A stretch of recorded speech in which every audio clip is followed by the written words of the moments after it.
여러분, 곤도 마리에라는 그 일본의 정리 컨설턴트라는 분이 계십니다. 이분은 정리 하나로 세계적으로 유명해진 분이에요.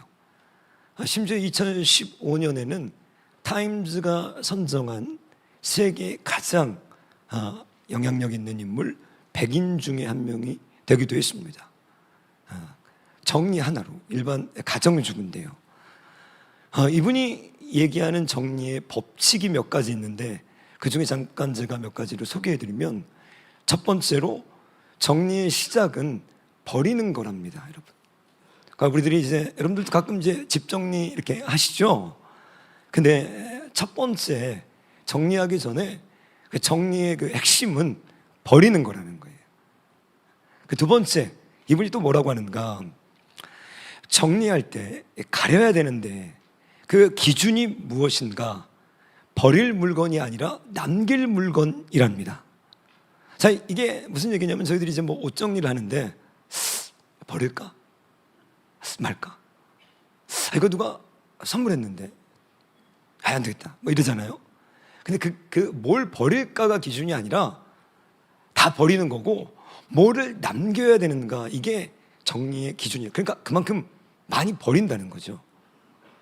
그래서 이분이 한 유명한 그 말이 있습니다. 그게 뭐냐면, 설레이지 않거든 버려라라는 거예요. 그러니까 본인은 이제 뭐 옷 같은 거 정리할 때 이렇게 보고 이 옷이 지금 막 설레는가, 그러면 이게 킵한대요. 근데 보는데 설레이지 않으면 과감하게 이제까지 고마웠어, 그리고 버린대요. 그러니까 여러분들도 집에 가셔서 이제까지 고마웠어, 그리고 버리세요. 제가 사실 이 곤도 마리입니다. 저희 집에 제가 정리 컨설턴트인데, 그 냉장고에 이 어느 날 보니까 줄이 안 맞춰져 있고 이 타파통이 막 너무 자유주의로 이렇게 정리가 되어 있더라고요. 그래서 저희 아내에게 2번 정도 컨설팅 하다가 이혼당할 뻔했습니다. 그래서 지금 이제 안 합니다, 저는. 이 정리하는 게 얼마나 중요하고 선풍적인 인기를 끌었으면 세계적인 그 영향력 있는 인물이 되었을까. 근데 오늘 저희들이 읽은 이 본문 말씀을 보시면 삶을 정리해야 되는 한 사람이 등장합니다. 우리 1절 말씀을 다시 한번 한 목소리로 읽어보겠습니다. 그때에 히스기야가 병들어 죽게 되매 아모스의 아들 선지자 이사야가 그에게 나와서 그에게 이르되, 여호와의 말씀이 너는 집을 정리하라, 내가 죽고 살지 못하리라 하셨나이다. 히스기야가 어떤 죽을 병에 걸렸을까 이게 잘 모릅니다. 찾아봤더니 뭐 종기에 걸렸을 것이다, 또 아마 암으로 지금 이제 말기를 보내고 있지 않을까. 근데 오늘 이 본문을 이사야서 38장에 보면 이사야는 와가지고 너 이제 죽게 되었으니 집에다가 유언해라 이렇게 얘기했다고 해요. 그러니까 유언해라, 이제 죽게 되었으니 이제 정리해라. 여러분, 성경은 우리들에게 정리하라고 말씀하십니다. 그런데 스스로 하라는 거예요. 제가 이 설교를 준비하면서 우리나라에 1호 여러분들 그 유품 정리사라는 직업이 있대요. 그러니까 돌아가시면 이제 의뢰를 받고 고인의 집에 가서 이 집을, 유품들을 정리해 주는 거죠. 근데 이분이 그 책을 쓰셨는데 제목이 굉장히, 제목이 아주 신선합니다. 제목이 뭐냐? 당신의 마지막 이사를 도와드립니다라는 거예요. 여러분의 마지막 이사를 제가 도와드리겠습니다. 그러면서 이분이 왜 이 책에서 뭐라고 하는가? 여러분들 오늘 사용하고 있는 그 물건이 내일 여러분들의 유품이 될지 모릅니다. 이렇게 되지 않으려면 여러분과 관련된 그 물건들을 생전에 스스로 정리할 필요가 있습니다. 이렇게 조언하는 거예요. 제가 저희 아버지가 이제 암으로 돌아가셨는데, 돌아가시고 저희 아버지 유품을 정리하러 갔습니다. 저희 아버지는 평생 가난하게 사셨어요. 마지막에 생활보호자로 돌아가셨는데, 저희 아버지가 마지막 돌아가셨을 때는 이 컨테이너 박스에서 사셨습니다. 굉장히 가난하셨죠. 이제 장례를 치르고 그 정리를 하러 갔을 때, 저는 당시에 이제 외국에서 살고 있었기 때문에 다시 외국으로 가야 되죠. 그래서 아무것도 가져올 수가 없었고, 저희 아버지의 그 사진만 제가 챙겨서 돌아왔던 기억이 납니다. 아버지가 남긴 모든 것들은 다 버려진 거예요. 쓰레기인 거예요. 우리가 결국은 여러분들 쓰레기만 남기고 죽습니다. 그래서 제가 그때 결단한 게, 나는 쓰레기를 남기고 죽지 말아야겠다. 가능한 내가 살았을 때 빨리빨리 분기별로 정리해서 내 아이들이, 내 자녀들이 내 쓰레기를 정리하지는 말게 해야겠다. 하나님은 오늘 히스기야를 통해서 오늘 우리들에게 너의 삶을 지금 내가 정리하라라고 하는 거예요. 너가 정리하라는 거예요. 첫 번째, 너의 자녀들이 목사가, 유품 정리사가 하는 게 아니라 너가 스스로 정리할 때 지금 하라는 거예요. 히스기야는 남유다의 13번째 왕이었습니다. 여러분, 히스기야는 종교개혁가였어요. 히스기야가 즉위했을 때, 히스기야의 7위 시대에 유다는 가장 영적으로 새로워졌습니다. 성전을 보수했고, 여러분 지금 우리 이 다락방 굉장히 아름다워지고 있죠. 너무너무 이뻐지고 있죠. 이런 거예요. 히스기야가 무너진 성전들을 다시 복구시키고, 인테리어를 다시 중수하고, 심지어 중단됐던 유월절을 다시 복귀시키면서 이스라엘의 영적인 대각성의 부흥의 붕을 일으킵니다. 그는 또한 종교적인 것뿐만 아니라 정치적으로도 승리한 아주 유능한 인물이었는데, 당시 패권을 잡고 있던 아수르를 막아냈습니다. 여러분, 오늘 본문 앞에 19장은 전쟁을 통해서 삼키려고 하던 이 아수르를 막아낸 그 기사예요. 그가 즉위했을 때 여러분 25살이었습니다. 그리고 오늘은 14년 됐을 해예요. 그러니까 히스기야가 39살 때의 일입니다. 죽고 싶어요? 안 죽고 싶어요? 안 죽고 싶죠. 79도 안 죽고 싶은 거예요. 그래 안 그래요 여러분? 100살도 안 죽고 싶어요. 39입니다. 그런데 어떤 일이 있었는가? 대승을 거둔 다음이었어요. 하나님의 능력으로, 기도로 18만 5천 명이 죽은 것을 봤습니다. 하나님의 초자연적인 능력, 기도의 응답, 개인의 인생으로 따졌을 때는 지금 인생의 완전한 전성기이자 황금기인 거예요. 성공 가도를 달리고 있던 그 무렵입니다. 여러분, 죽는다는 게 이해가 안 돼요. 왜 지금 일이 잘 풀리고 있는 거예요? 하나님이 역사하시는 거예요. 하나님이 내 기도의 응답을 들어주시는 거예요. 하나님이 나를 통해서 민족을 구원하셨습니다. 하나님이 나를 통해서 이스라엘을 새롭게 하셨어요. 하나님이 나를 통해서 이런 놀라운 일들을 하셨는데 이제 정리하라는 거예요. 전혀 죽고 싶지도 않고 안 죽을 것 같은 시기에 지금 정리하라는 겁니다. 지금 해야 됩니다, 여러분. 왜? 내일이 우리에게 안 올 수 있어요. 내일은 우리에게 보장된 게 아닙니다. 누가복음 12장, 우리 하나님 예수님께서 우리에게 들려주신 어리석은 부자의 비유입니다. 여기 보시면 예수님께서 뭐라고 하시는가? 또 비유로 그들에게 말씀하시되 한 부자가 그 밭에 소출이 풍성하매 심중에 생각하여 이르되 내가 곡식 쌓아둘 곳이 없으니 어찌할까 하고 또 이르되 내가 이렇게 하리라. 내 곡간을 헐고 더 크게 짓고 내 모든 곡식과 물건을 거기 쌓아두리라. 비즈니스가 잘 풀렸던 것 같습니다. 그래서 늘어나는 재산을 이거 어떻게 투자해야 되나, 여러 가지 분산 투자하면서 즐거운 비명을 지르고 있었다는 거예요. 어떤 사람이. 그런데 이 사람은 아주 지혜로운 사람입니다.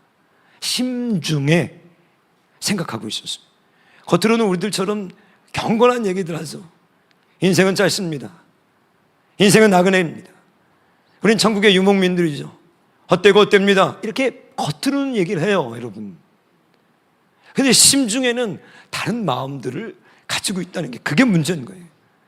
겉으로는 설교도 그럴듯하게 합니다. 그런데 마음속에는 뭔가 다른 꿍꿍이가 있는 거예요. 지금 주님이 그걸 얘기하시는 거예요.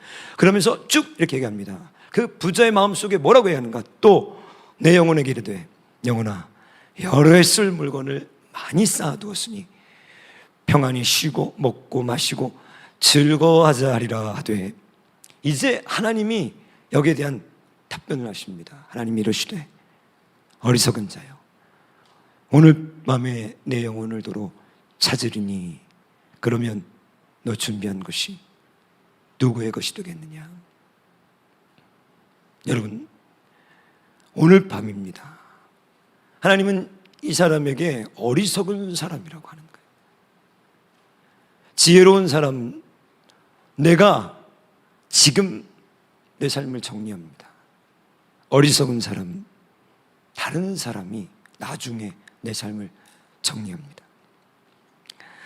그러면 여러분들 어떻게 우리 삶을 정리해야 하는가? 그걸 두 가지로 저 한번 나눠보고 기도하려고 해요.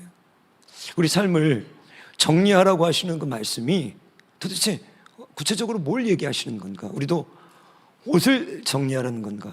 어떤 걸 정리하라고 지금 주님이 얘기하시는 건가? 두 가지만 적용하고 기도하려고 합니다. 첫 번째는 죽었다고 생각하라는 거예요. 뭐라고요? 죽었다고 생각하라는 거예요. 우리나라의 그 장례 지도사들, 제가 장례식장에 가면 그 장례 지도사들을 많이 만납니다. 그 마지막 발인하고 뭐 이럴 때는 장례 지도사분들과 이렇게 함께 해서 그 고인, 그 발인 쭉 같이 진행하면서 그분들을 많이 보는데, 하루는 여자 장례 지도사분이 방송에 나오셔서 여자 장례 지도사는 그렇게 많지 않은데 인터뷰를 하시더라고요. 근데 어느 장례가 가장 이렇게 기억에 남고 인상적인 장례였습니까? 이렇게 물어보는 거예요, 사회자가. 근데 이 장례 지도사가 뭐라고 여러분 답했는지 아세요? 가장 기억에 남는 장례가 무엇입니까? 이렇게 물어보자 이분이 눈물을 흘썽이는 거예요. 누굴까? 남편이라는 거예요. 남편이 2년 전에 소천했는데 남편의 장례를 자기가 집례했다는 거예요. 다 자기가 수의를 입히고. 그러면서 이분이 뭐라고 얘기하시는가? 자기는 많은 유가족들에게 지금까지 쓴 공허한 위로를 했다는 거예요. 자기가 너무 후회가 되는 게 뭡니까? 물어봤더니 그 많은 사람들에게 전혀 마음에 없는 위로를 했다는 거예요. 내 남편이 죽어보니까 이제 내가 알겠더라는 거예요. 내가 얼마나 마음에 담기지 않은 그런 공허한 위로들을 했던가. 오늘 히스기야는요, 여러분 39살에 죽음이 내 얘기가 된 겁니다. 내 얘기가 된 거예요. 18만 5천 명이 지금 죽었습니다. 며칠 전에 하나님의 천사들이 나가서 아수르 군인들을 죽였어요. 그 송장을 봤습니다. 그들의 입건과 발인을 봤어요.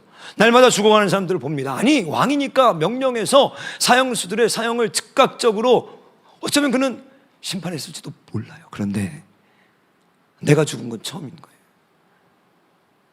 2절, 3절 히스기야가 정리하라 라고 하자 2절을 보시면 히스기야가 낫을 벽으로 향하고 여호와께 기도하여 이르되, 3절 여호와여 고아오니 히스기야가 심히 통곡하더라 하는 거예요. 남이 죽었을 때, 남의 얘기일 때는 내 마음에 아무 감흥이 없어요. 내 남편이 들어갈 때는 다른 겁니다. 히스기야는 왕으로서 처음으로 내 죽음이 된 거예요. 내 죽음. 저는 이 고 이어령 선생, 그 이어령 선생님이 하신 그 책 중에 굉장히 제게 인상적이었던 죽음에 대한 그 메시지가 있었어요. 그게 뭐냐면 이분이 죽음이 무엇입니까? 본인이 암으로 투병하면서 이제 삶의 마지막을 지나가면서 우리들에게 죽음이 뭘까? 근데 이분이 이런 얘기를 하시더라고요. 동물원에 호랑이 같습니다. 철장 안에 우리 안에 있을 때는 이게 남의 죽음인 거예요. 근데 그 호랑이가 만약에 그 울타리를 넘어서 어떻게 그 우리 밖으로 나왔을 때는 여러분 다른 호랑이인 거예요. 안에 있을 때는 애들도 가서 장난하고 그죠? 같은 호랑이인데 철장 밖에 우리 밖으로 나왔을 때는 다르다는 거예요. 여러분들은 여러분의 죽음이 되셨습니까? 제가 설교를 하다가도요, 내게 힘이 있구나. 내 거. 내가 깨달은 거. 내가 지킨 거. 내 거. 남의 얘기를 하면 힘이 없어요. 그래서 제가 이 버릇이 기도할 때 집에서 이 수첩을 꺼내놓고 펜을 꺼내놓고 기도를 해요. 그래서 하나님이 뭔가를 저에게 말씀하시면 영감을 주시면 빨리 일어나서 그걸 적습니다. 그래서 내가 그걸 살아요. 그래서 나와서 얘기해요. 그럼 하나님 역사하셔요. 남의 건 안 돼요, 여러분. 아무리 좋은 설교도 아무리 좋은 간정도 내게 아니면 아무 의미가 없더라고요. 남의 거, 남의 위대한 설교. 제가 기독교 역사에 그 위대했던 설교들 갖고 나와서 읽으면요, 여러분 다 주무세요, 여기. 제가 지난주에 청년들한테 음란에 대한 설교를 했습니다. 제가 음란에 대한 설교를 1시간을 했는데요, 깜짝 놀랐어요. 왜? 아무도 안 졸아요. 아무도 안 졸아. 집중력 몰입도가요 3D 영화 보는 정도로 애들이 몰입하는 거예요. 야, 어땠어 설교? 진짜 몰입짱이었어요. 왜?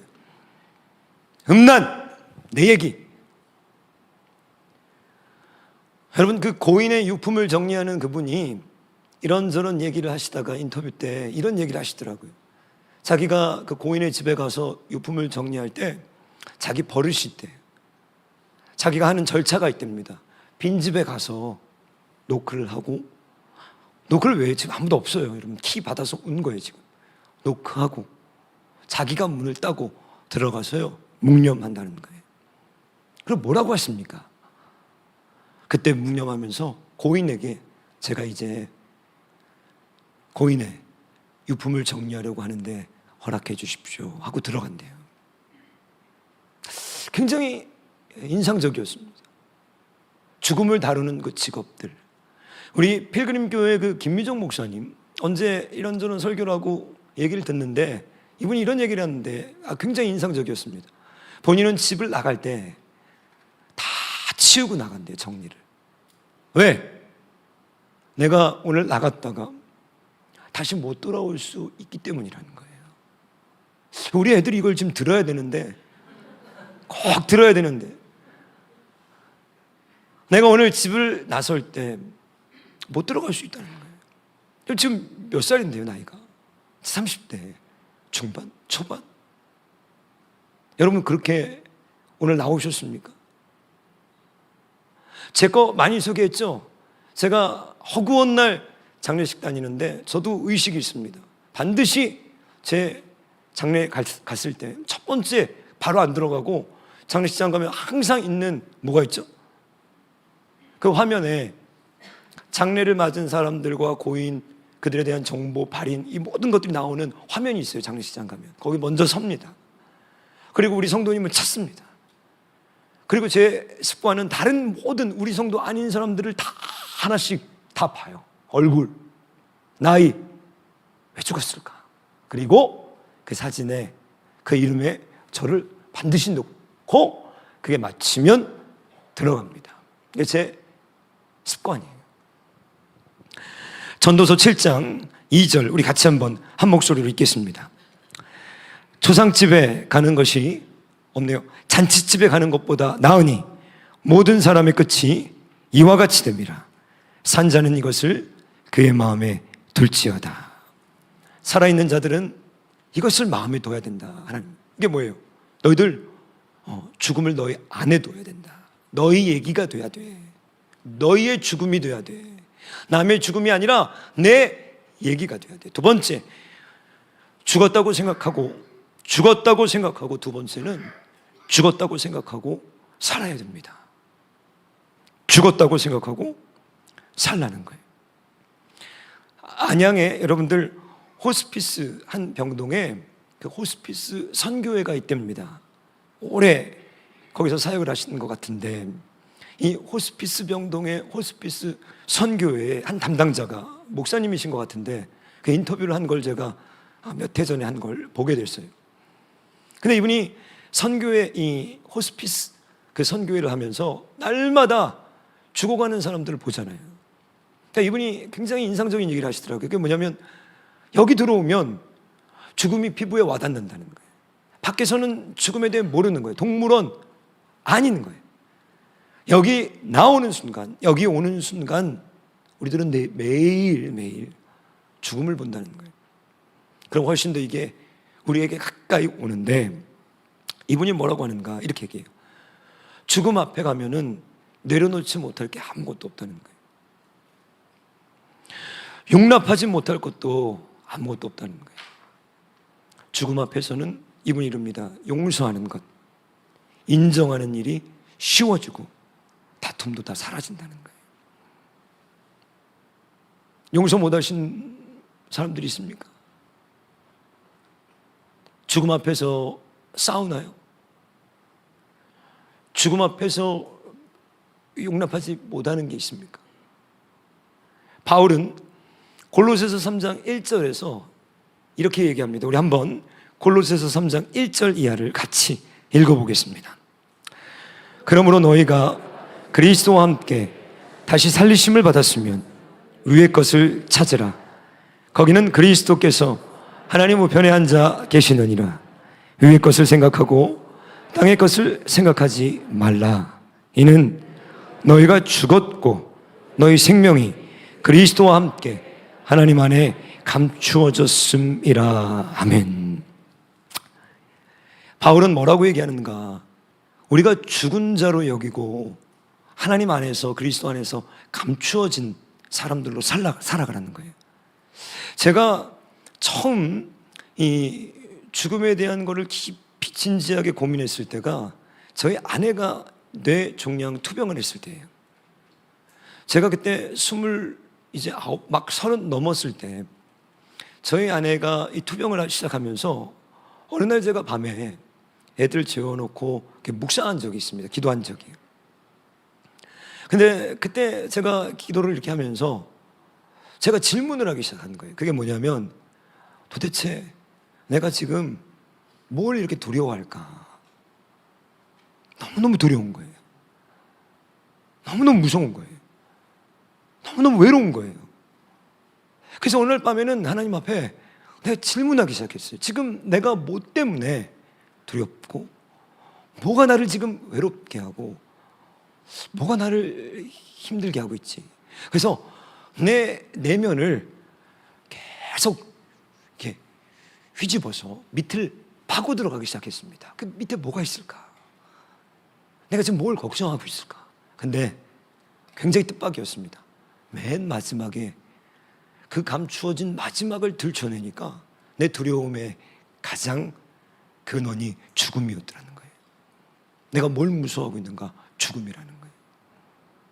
내가 지금 무엇을 두려워하고 있는가? 죽을까 봐 두려워하는 거예요. 여러분 어떠세요? 저는 그때 오늘 이 말씀의 비밀을 깨달았습니다. 저는 가끔 지금도 죽는 게 두려워요. 그러면 꼭 그때 했던 일들을 합니다. 다시 죽음 앞에 서서 그 죽음의 내면을 파기 시작해요. 오늘 내가 죽으면 어떡하지? 이게 만약 내 인생의 끝이면 어떡하지? 그리고 여러분, 항상 제 법이 있어요. 하나님께 내 삶을 맡겨드리고, 그렇지, 난 죽었지. 난 예수 믿었을 때 이미 죽었지.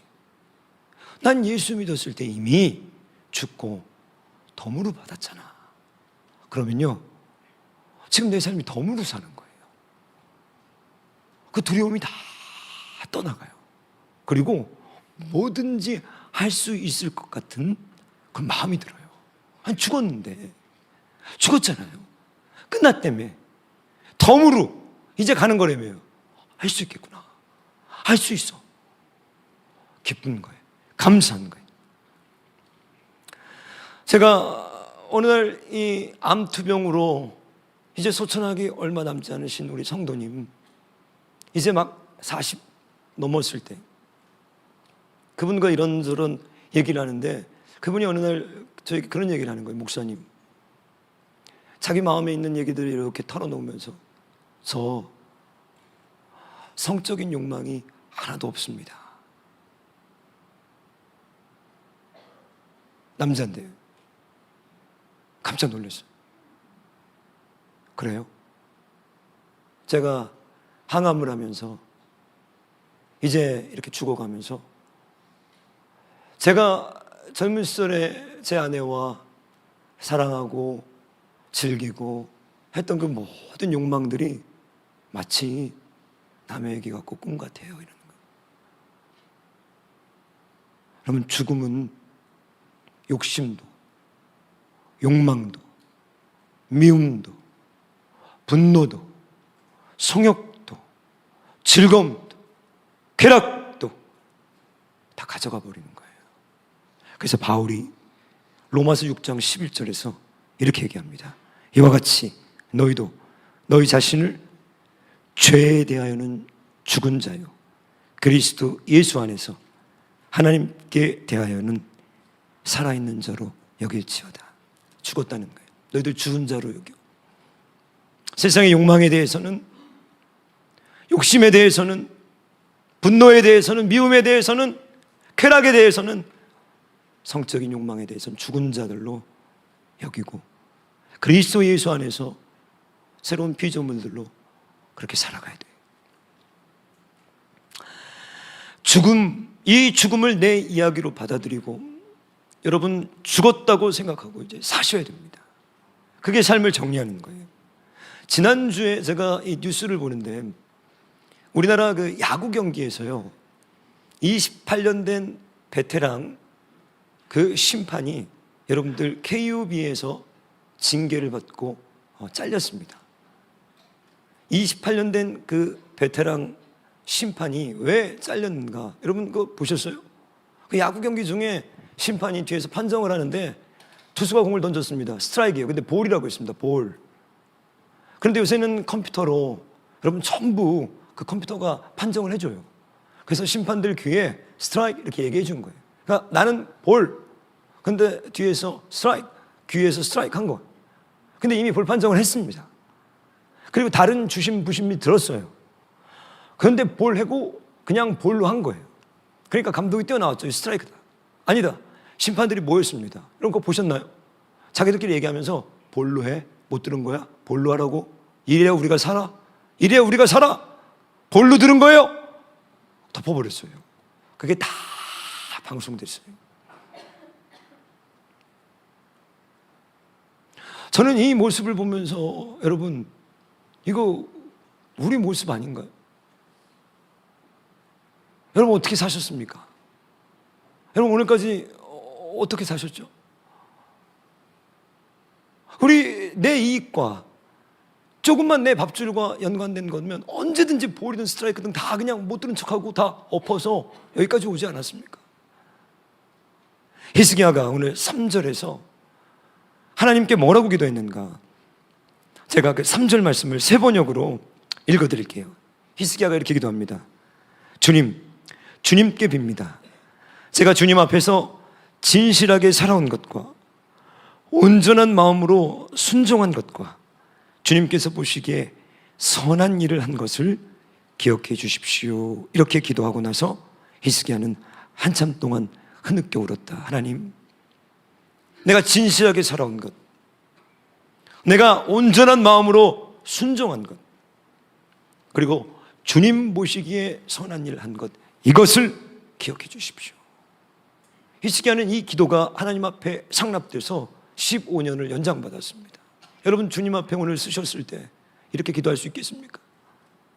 하나님 앞에서 진실하게 내가 살아온 것, 온전한 말씀으로 순종한 것, 그리고 주님 보시기에 선한 일 한 것, 이것 기억해 주십시오. 이게 죽은 자의 삶입니다. 제가 이 설교를 준비하면서 탤런트 그 박영규 씨 얘기를 듣게 됐어요. 여러분 그 예전에 그 순풍 산부인과인가 그 어른들 아시죠? 그 미다리 아빠라고 유명한 우리 국민 드라마였었는데 거기 그 출연했던 그 박영규 씨라는 분이 계시죠. 근데 이분이 어느 날 이 방송에 나와가지고 이런저런 얘기를 하는데 깜짝 놀랐습니다. 왜냐하면 이분이 외아들이 있는데 이 외아들이 22살 때 미국에서 교통사고로 죽은 거예요. 아들을 잃어버린 거죠. 교통사고로. 근데 아들을 너무 사랑했던 것 같아요. 그 막 아들에 대한 얘기를 하는데 구구절절 정말 눈물이 나더라고요. 하나뿐인 아들입니다.